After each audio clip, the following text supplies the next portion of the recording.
Bueno, buenos días para todos. Muchísimas gracias por acompañarnos el día de hoy.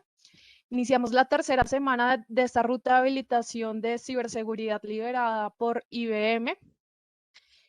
Muchísimas gracias nuevamente pues por su puntualidad. Como sabrán, de acuerdo al cronograma, la sesión de hoy será la parte teórica de criptografía. Hoy nos está acompañando nuevamente nuestra super especialista Jessica Barreto de IBM.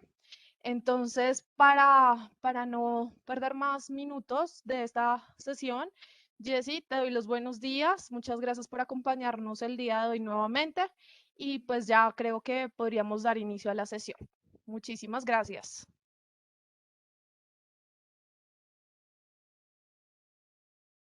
Estás en mute.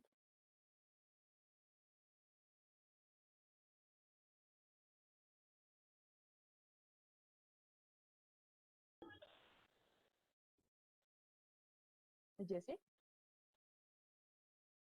¿escuchas? Creo que ya me escuchan. Sí, ahora sí. Ok, perdón, es que me conecté hoy desde el celular y no le quité el mío en la Webex como tal. Ah, súper. Entonces, bueno, les decía que hoy vamos a estar hablando un poco de todos los ámbitos de la criptografía. Vamos a hablar de unos temas bastante interesantes. Entonces voy a proyectar acá, permítanme un segundo.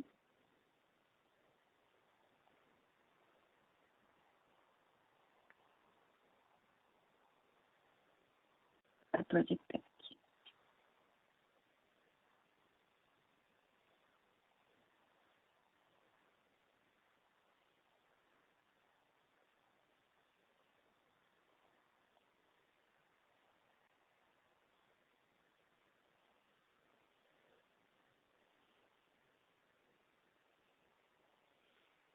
Permítanme un segundo que tengo un montón de cosas abiertas y eso solamente nos va a generar delay. ¿Listo? ¿Me confirman si ya ven mi presentación? Sí, mi Jessy. Ok, perfecto. Entonces, dentro de todo lo que hemos venido hablando en las últimas sesiones, dentro de lo que hemos visto, hemos hablado temas de seguridad de la información, hemos hablado temas de algunos métodos de toda la parte de cuidado de datos, todo lo que es la sensibilidad de la información personal, etcétera. Hoy vamos a estar hablando un poquito más abajo. ¿A qué me refiero un poquito más abajo? Vamos a ver las bases de lo que vimos de seguridad de data. ¿Listo? Entonces, cuando nosotros hablamos de criptografía, esto no viene de ahorita y muchas veces si ustedes hablan con un matemático, les va a explicar algunos métodos de criptografía. Si ustedes hablan, por ejemplo, con una persona que sea especialista en la parte de procesamiento digital de imágenes, también va a hablar algunos métodos de criptografía. Básicamente, ¿por qué? Porque cuando nosotros hablamos de criptografía, nosotros hablamos de un arte y ese arte trasciende diferentes fronteras. ¿Qué es la criptografía? Básicamente es la forma de cifrar o de cambiar la forma en la que se escribe un dato para proteger la información. ¿Listo? ¿Esto cómo se utiliza y digamos cuál es la base de esto? Hay diferentes métodos matemáticos que se utilizan para hacer la criptografía o para aplicar la criptografía. Son diferentes códigos, son diferentes estructuras matemáticas mediante las cuales se cambian las cifras y los datos confidenciales pueden viajar por la red sin ser, digamos, no vamos a decir que no son detectados, sino sin ser reconocidos. ¿En qué sentido? Que no van a encontrar qué información hay detrás de lo que está criptografiado. Esto no viene de ahorita, esto viene desde hace muchísimos años. Esto inicia en los romanos, cuando ellos ocultaban toda su información de guerra. Yo les decía la vez pasada también, les daba un ejemplo del algoritmo militar. Es exactamente lo mismo. Básicamente, Lo que nosotros hacemos por medio de la criptografía es cambiar el mensaje que se tiene, ¿sí? El mensaje original se reescribe y hay diferentes técnicas para reescribirlo. Entonces, como hay tantos códigos matemáticos y nosotros sabemos que un código matemático puede tener unas variantes bastante interesantes, pues asimismo digamos que la criptografía nos permite tener segura la información y podemos llegar a manejarla de una forma diferente. Aquí vamos a introducirnos en unos temas aún más complejos de la parte de la criptografía, y es que todo lo que nosotros conocemos como seguridad y gran parte sobre todo enfocados a la seguridad de datos y de información sensible de las compañías, tiene unos protocolos diferentes, tiene diferentes formas de acoplarse, y dependiendo de las regularizaciones que influyen en cada industria, pues asimismo vamos a tener el tipo de criptografía que se necesita utilizar. ¿Por qué les cuento esto? Porque de entre todos los ejemplos que hemos hablado de banca, hemos hablado de las leyes que rigen, por ejemplo, toda la información de salud y demás. Muchos gobiernos, inclusive el colombiano, también han hecho mucho énfasis y han empezado a sacar diferentes normativas para que muchos entes de su parte pública y privada utilicen la información, la seguridad de la información, y garanticen a todas las personas que hacen uso de ella que realmente la información está salvaguardada. Para esto, muchos de ellos, sobre todo hablamos de banca, que son como los datos un poco más sensibles y fuertes que se pueden tener, utilizan diferentes tipos de claves o diferentes llaves que vamos a estar viendo. ¿Listo? Vamos a hablar de criptografía con clave simétrica y clave asimétrica. La clave simétrica es la utilización de unos algoritmos determinados, ¿sí? Donde se descifra y se encripta la información, o sea, los documentos. Básicamente, ¿qué hace esto? Uno toma, por ejemplo, un número que diga 1, 2, 3 y le puede aparecer, por ejemplo, en caracteres especiales, le puede aparecer en asterisco, asterisco, asterisco y solamente los últimos 4 dígitos. Ya hay diferentes algoritmos, digamos, ¿de qué depende el resultado? Del tipo de algoritmo que ustedes van a aplicar. ¿Listo? Estos son, digamos, diferentes grupos, porque no es un algoritmo el que se aplica, son diferentes grupos y cada algoritmo, digamos, que pone una capa de seguridad diferente. Y esto lo que hace es mantener la confidencialidad. Entonces, ¿quiénes tienen esa información? El emisor y el receptor.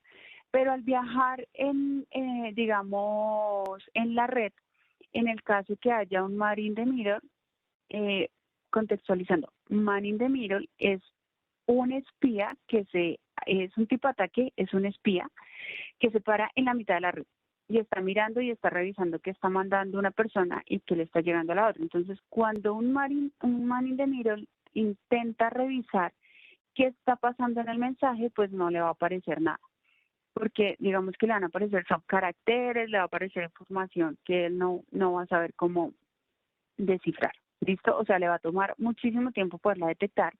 La ventaja de la criptografía es que yo puedo mandar un mensaje con un algoritmo a las 9 de la mañana y puedo mandar otro diferente a las 10 de la mañana con un algoritmo diferente.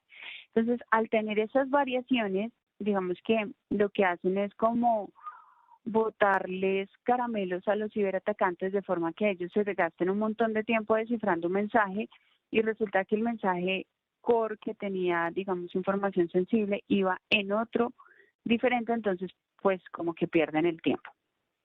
Eso se hace muchísimo, digamos que muchas veces también es una forma de contrarrestar los ataques. Tenemos también la criptografía asimétrica, que básicamente acá se utilizan dos llaves, ¿sí? Básicamente esto es una fórmula matemática, esto es no es un algoritmo completo, sino es una fórmula matemática como tal, y lo tiene, por ejemplo, les pongo un contexto. Normalmente hay unos bancos que utilizan un tipo de seguridad que tiene información en la nube. ¿Qué se hace? El banco tiene la información de su cliente, ¿verdad? Tiene que hacer una autenticación en alguna plataforma o digamos en la aplicación del banco que está en la nube. Entonces lo que se hace es que el usuario final, los usuarios finales van a tener una llave pública, pero para el ingreso a la nube hay una llave privada, ¿sí? Entonces, lo que pasa es que mientras la llave pública la pueden tener diferentes personas y pueden, digamos, accesar cierta información, la llave privada solamente la va a tener la parte de la aplicación del banco. Entonces, cuando la llave pública se recibe, ¿sí? Y digamos que llega, lo que hace la llave privada es empezar a mirar qué información viene y si realmente es legítima la deja pasar. Pero esa llave privada, digamos que solamente tienen acceso determinadas personas que pueden llegar a descifrar el mensaje que la llave pública mandó, ¿sí? Entonces, acá se manejan, digamos, fórmulas determinadas para manejar esas llaves asimétricas, esas llaves privadas como tal, ¿sí? Entonces, esto es una forma en la que, por ejemplo, si los bancos comparten información con la bolsa o si la bolsa de Colombia comparte información con la bolsa mundial, pues va encriptada y digamos que se le da una llave, por ejemplo, pública a cada país y asimismo la información que llega es diferente, pero quienes tienen la llave privada solamente son los de la bolsa internacional. Es una de las formas de manejar la criptografía y digamos que es una forma de, permítanme yo cambio esto para que lo puedan leer acá, para que ustedes también puedan manejar el detalle de la información que está llegando. ¿Listo? Entonces muchas veces pasa y es lo que van a estar encontrando. Criptografía de llave única. Cuando nosotros, digamos que dentro de la asimétrica vamos a encontrar una variante que es la criptografía de llave única. Esa llave se utiliza para codificar y decodificar mensajes. Esto, digamos, es una forma de enmascarar o de proteger la información y es muy bueno digamos, en el momento en el que tú necesitas guardar esa información. El tiempo es muy rápido para hacerlo, o sea, digamos que no toma tanto tiempo el procesamiento de esa información y el enmascaramiento. Pero digamos que la desventaja más grande que tiene es que si no tenemos un canal de internet dedicado para que esa llave pueda ser compartida, digamos, entre un banco que tenga sede en Bogotá, en Medellín, en Cali, etcétera, pues el tema que vamos a tener es que cuando llega un man in the middle y se cola en esa conexión, como la llave sí está pasando por el canal de internet, sí pueden decodificar la información. Digamos que no es tan seguro y pues digamos que ahí tiene la desventaja de que muchas veces también va atada el tipo de información y va atada la llave de decodificación para que poder que al otro lado la puedan decodificar. Siempre se utiliza la misma. Entonces, al no estar variando la llave única, pues obviamente abrimos brechas a que siempre, o sea, yo puedo tener un ataque de 5 años y pues desde el día 1 ya sabían cómo desencriptar la información que estoy enviando. Claro, por este lado, ¿alguien tiene alguna duda, alguna pregunta?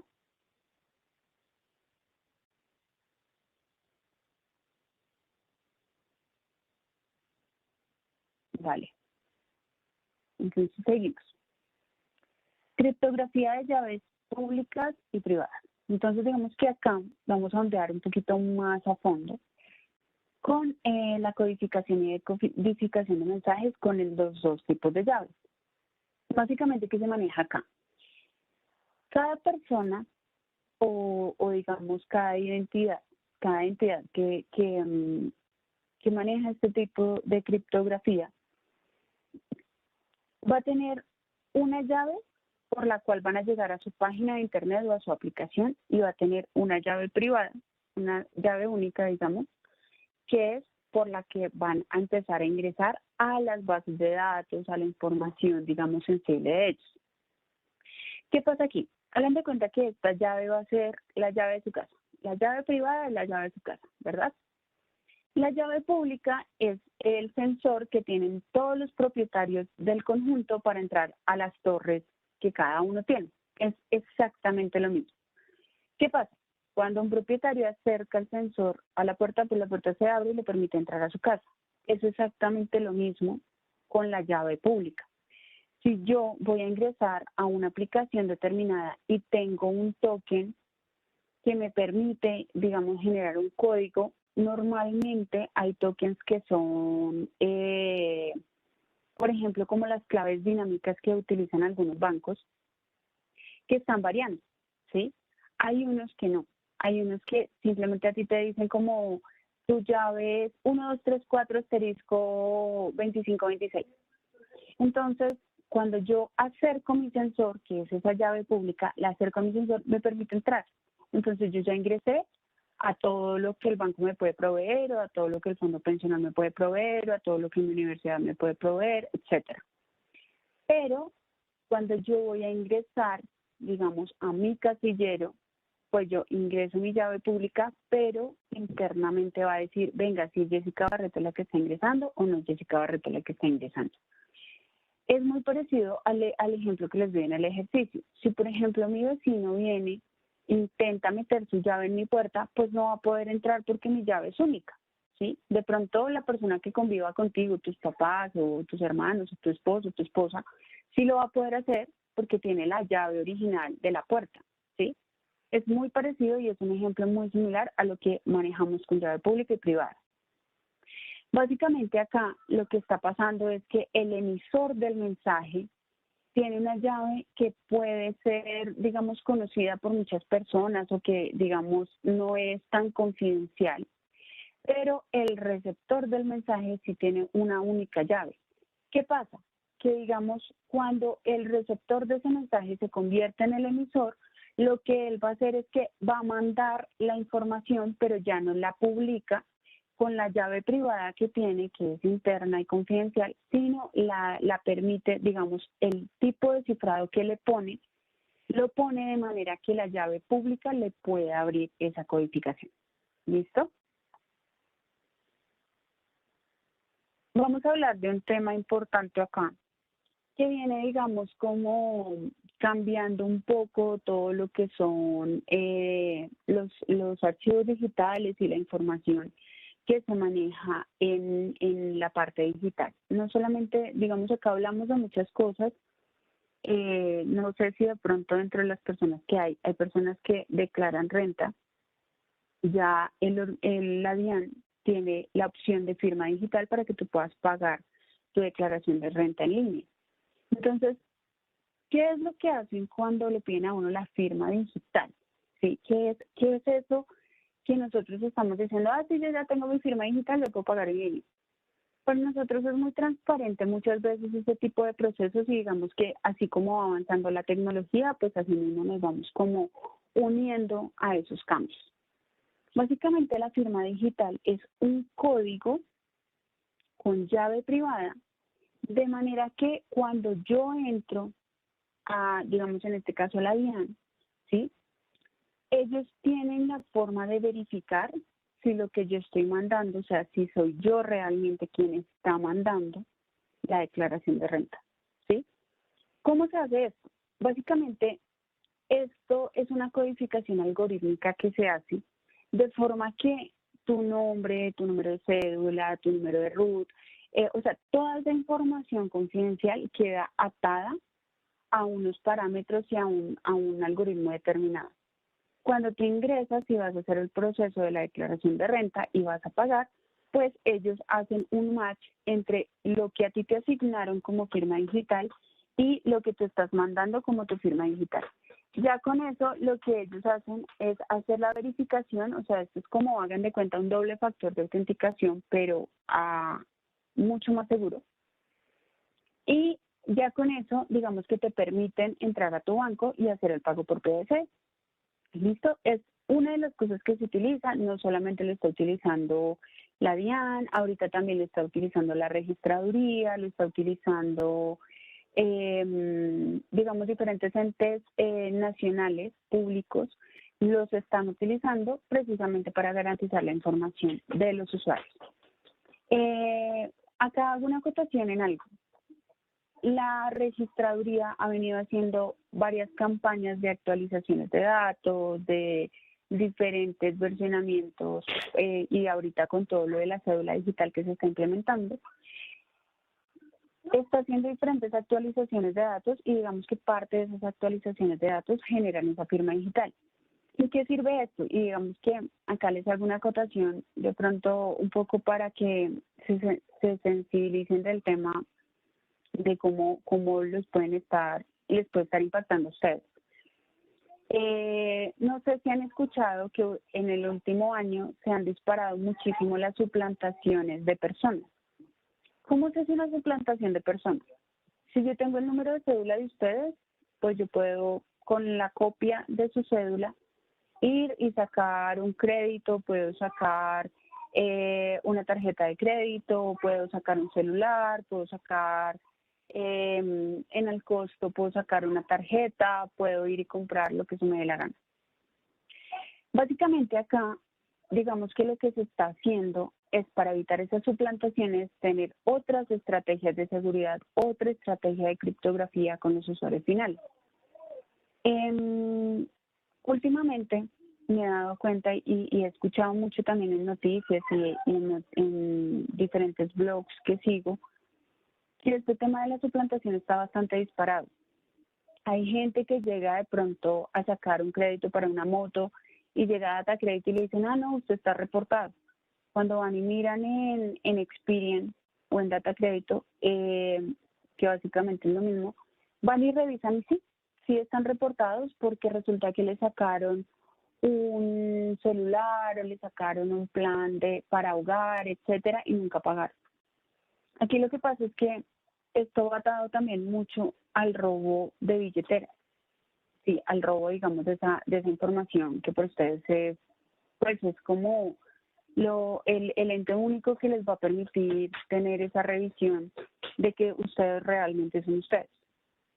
Entonces, es importante que estemos pendientes de esas actualizaciones de datos que están haciendo los entes, digamos, como la registraduría, para las personas que de pronto tienen un pasaporte o viajan, la Cancillería, para que asimismo evitemos y tengamos esas firmas digitales que permitan demostrar que la información que están, digamos, enviando y demás está suplantada. ¿Listo? Es muy importante y se los recomiendo mucho que lo hagan. Y una recomendación, no, cuando ustedes utilicen las contraseñas para entrar a esto, intenten que sean contraseñas fuertes. No como si mi perrito se llama Cónsul, entonces Cónsul 1234 o Colombia 1234 o Jessica 1234, no. Intenten que sean caracteres mayúsculas, minúsculas, de mínimo 15 dígitos. Y si de pronto por alguna razón utilizan un gestionador de contraseñas, pues intenten guardarlo lo mejor posible. No lo carguen en la billetera, por si acaso. Vamos a hablar de un poco la firma digital y cómo la criptografía, digamos ya a nivel como analítico y de arquitectura, cómo se maneja. ¿Listo? Entonces, acá tenemos el emisor, ¿sí? Que está enviando su mensaje, es la fuente del mensaje. Vamos a tener un canal transmisor que básicamente muchas veces es un canal de internet, una llamada, etc. Acá, cuando nosotros hacemos la transmisión, se ata a esa transmisión una clave pública, ¿sí? Ahí es donde se inserta como ese código que hace que este mensaje ya no sea, acá mandan ABC, ya sea, por ejemplo, asterisco, arroba, ¿sí? Ya no mandaron ABC, sino asterisco, ampersand, arroba. Tenemos ya la transmisión con la llave pública, entonces ya digamos que acá lo que le llega al criptoanalista es esta información de acá. Pero ¿qué pasa? Que el criptoanalista ya sabe que esta persona que va a recibir acá tiene una clave privada donde puede revisar. Entonces, el criptoanalista lo que hace es revisar, este señor lo que hace es revisar que este mensaje si venga con esta clave pública. Cuando lo ve y dice, sí, si viene con la llave pública, entonces siga al receptor. Normalmente esto está como a la entrada del canal de internet del receptor. Ya el receptor lo que hace es decir, bueno, listo, me llegó un mensaje, venga mi clave privada,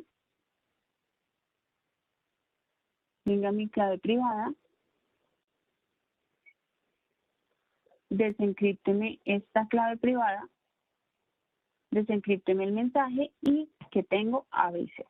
¿Listo? Es un poco un diagrama lógico como para que ustedes se contextualicen un poco de qué es lo que tiene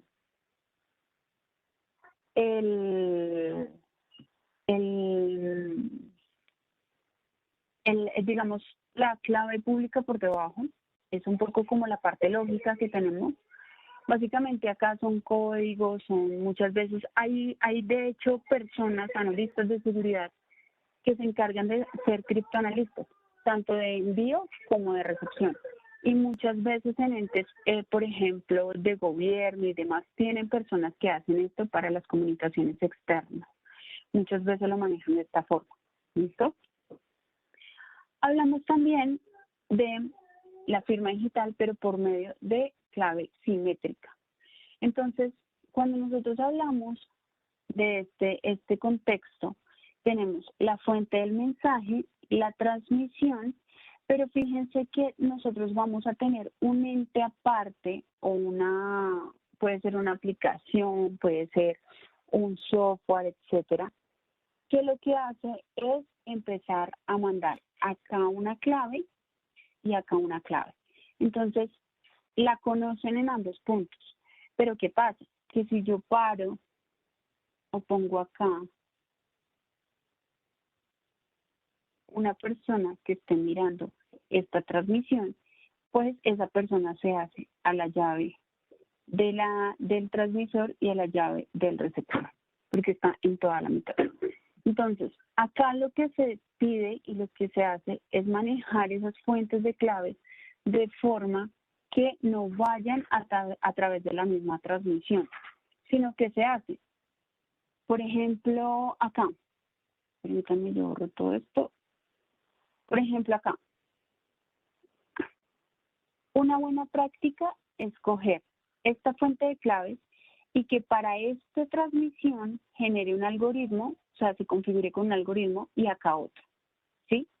A pesar de que son la misma transmisión y son el mismo mensaje, al tener este tipo de configuración, si yo tengo una persona acá que está mirando y ya sabe o ya supo cómo descifrar esta parte, ¿sí? No va a poder descifrar esta, no va a descifrar la llave. Entonces, como son llaves diferentes, pues no van a poder accesar la información. Esa es una de las formas, digamos, que es de las cosas más comunes que se van a trabajar. Esas transmisiones son demasiado comunes, a pesar de que nosotros no las vemos tan palpables, son muy comunes. Y el último tema que tendría para hablarles hoy es el tema, y yo creo que era una pregunta que iba a salir en esta charla, y es el manejo de las criptomonedas. Básicamente, las criptomonedas es algo muy parecido a la firma digital, es un contexto algo parecido. Básicamente lo que se hace es que da una titularidad a la persona y digamos que es reconocido en los entes bancarios como una moneda normal. Entonces, hagan de cuenta que esto es como cuando ustedes compran acciones. Ustedes compran acciones en alguna empresa y a ustedes les dan un papel que dice, la señora Jessica Barreto es accionista de 500 em, acciones de, no sé, de cualquier empresa de ISA. Creo, me acuerdo que era una de las que estaba vendiendo. Entonces, algo muy parecido, como ese papelito que le dan a uno de titularidad, es lo mismo que pasa con las criptomonedas.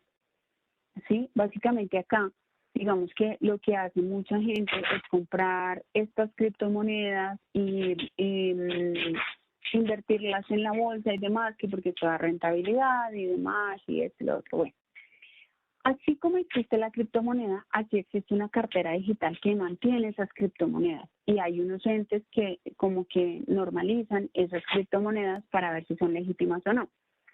¿Qué pasa? Que estas criptomonedas, a pesar de tener una titularidad, ¿sí? Y tener esas variantes de que son de Jessica Barreto y demás, no son rastreables. Entonces, se han convertido en la forma en la que los ciberatacantes piden los rescates de sus secuestros por medio de ransomware y demás. No hay una sola criptomoneda, hay muchas. La más conocida es el Bitcoin, pero hay muchas criptomonedas que están manejando actualmente. Hay varios temas acá y digamos que les traje a colación también esto porque es parte de lo que estamos viviendo hoy en día. Y pues acá digamos que venimos con muchas cosas. Hay muchos momentos en los que nosotros decimos, pero hasta dónde es como bueno invertir en esto, o cómo lo uso, o si de pronto a mí en la empresa me dicen, no, es que te vamos a premiar y vas a tener tantas acciones o criptomonedas, ¿cómo lo voy a manejar? ¿Cómo funcionan? Vamos a ver un poquito cómo funcionan las criptomonedas.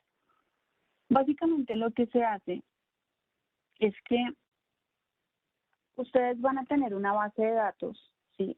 Y por medio de esta, pues van, digamos, como a revisar las transacciones que van a hacer por medio de esa criptomoneda. O sea, ustedes les dan acceso a una base de datos y ahí ustedes pueden decir, voy a invertirle a esta empresa o las voy a tener ahí para, digamos, como rentabilidad, etcétera. Muchas veces el tema de esto es que cuando ustedes invierten en las criptomonedas, estas, pues digamos que no tienen sistemas tradicionales y no están regularizadas ni controladas. Es decir, que si ustedes invierten y de pronto esa titularidad que ustedes les dieron es falsa, perdieron el dinero. No hay como, digamos, no hay cómo hacer la trazabilidad de qué pasó con esa criptomoneda o qué fue lo que pasó con ese ente digital, no hay cómo hacerlo.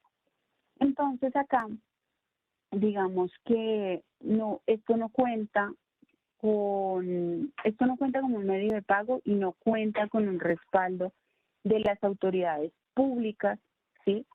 Para hacerlo. Esto digamos que surge y existe, pero no está regularizado. O sea, esto no es que los bancos digan como, sí, yo lo conozco, esto, no. Esto es, digamos, como algo bastante deportivo que se está operando ahorita. Y acá, digamos que las transacciones, cuando ustedes realizan una transacción por medio de criptomonedas, se vende, o sea, cuando ustedes compran o se vende el archivo digital, que es el de su propiedad, se genera un registro, ¿sí? Donde ese registro no permite borrar los datos originales. Es decir, que si, por ejemplo, Vivi me dice, yo necesito comprar unas criptomonedas, yo le digo, no, sí, yo las compro y las dejamos. O sea, yo les hago la transacción y yo las dejo a tu nombre. Resulta que en el momento en el que yo hago la transacción van a quedar atadas a mi nombre. Por más que quiera, en el momento en el que voy a tratar de hacer el traspaso a Viviana, no la voy a poder hacer. Entonces, acá es donde se está generando un robo masivo, porque se está generando ahorita, que muchas personas, digamos, le dicen, no, yo te vendo la criptomoneda, no sé qué, yo la compro o la compramos entre los dos y queda tu nombre y esto. Ahí es donde está, digamos, ahorita el tema falso de las criptomonedas. ¿Listo? Pues acá digamos que hay muchos monederos digitales.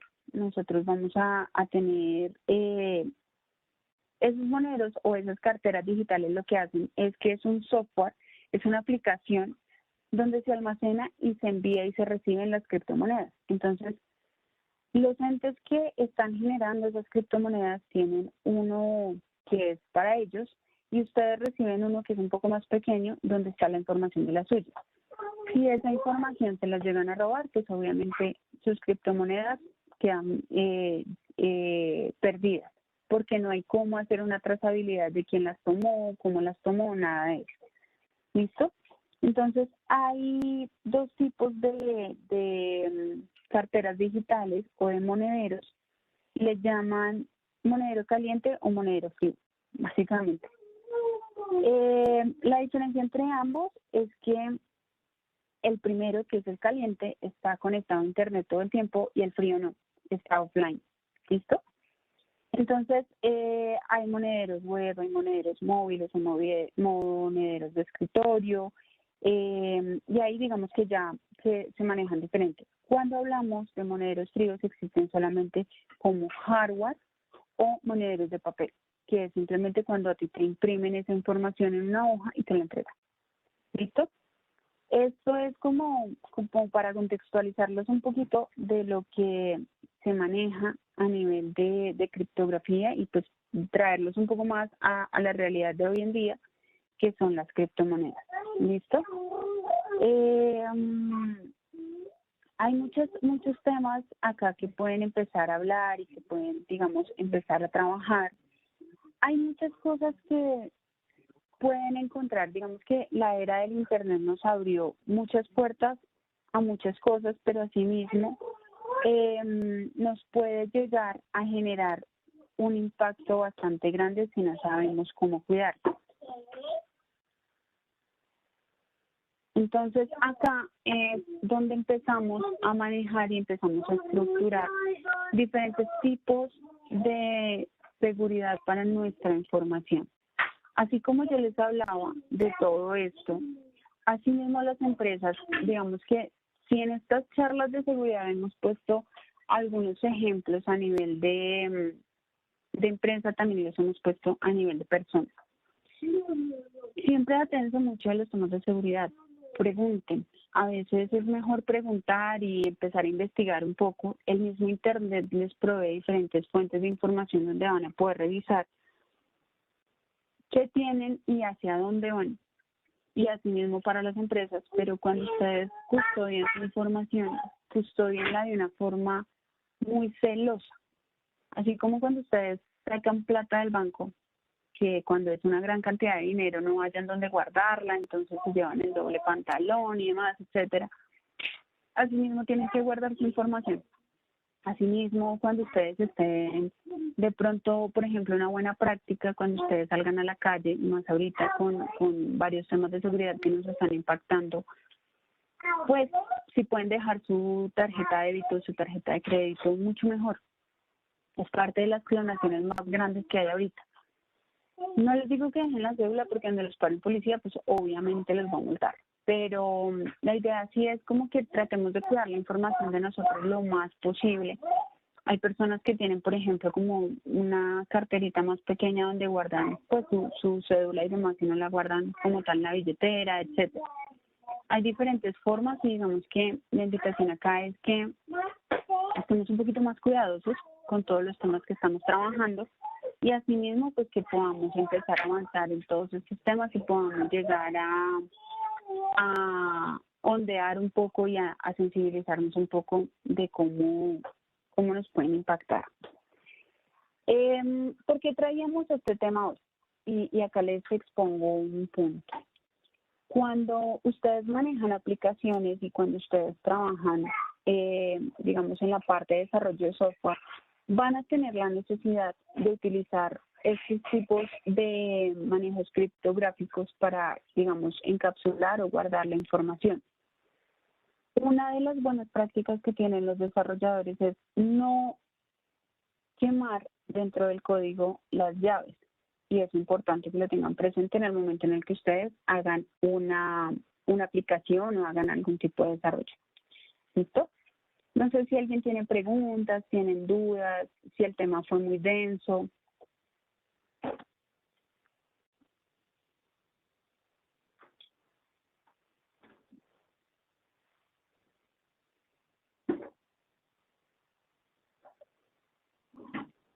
Bueno, acá nos ponen un tema, bueno, un comentario que dice, en Colombia la titularidad de los activos financieros lo maneja el BCVAL, BBC.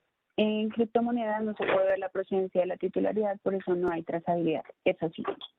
Digamos que a diferencia de las criptomonedas, a diferencia de cuando ustedes hacen una transferencia bancaria o algo, no se ve ni el emisor, ni el receptor, ni el canal por el que está. Eso no tiene trazabilidad. Por eso digamos que no son como, no los han regularizado por lo mismo. ¿Listo? Bueno, chicos, a todos muchísimas gracias por la participación, por el tiempo para estar acá.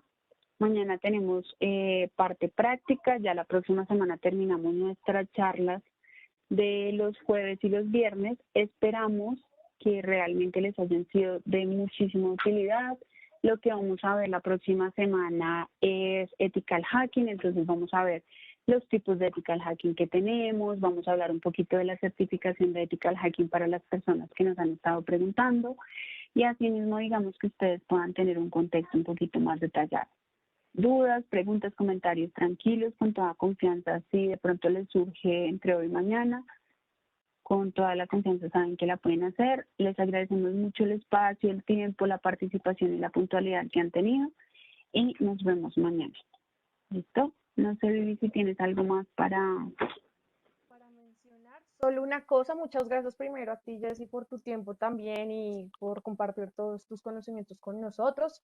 Muchas gracias nuevamente a todos por su participación. Les contamos que dentro de la ruta de habilitación hay una parte de seguridad forense que la están liderando directamente instructores del SENA. Entonces, les cuento que mañana después de la sesión que vamos a tener de 8 a 9 en este mismo canal de la parte práctica de criptografía, que va a liderar Jessy, vamos a continuar de 9 a 10 en esta misma sesión con el instructor del SENA, quien nos va a explicar todo lo referente a seguridad forense. Entonces, pues para que sepan que mañana continúa la sesión después de la parte práctica de criptografía acá mismo en esta sesión de Webex. No siendo más, nos despedimos. Muchísimas gracias a todos y nos vemos mañana. Un abrazo para todos, que estén muy bien.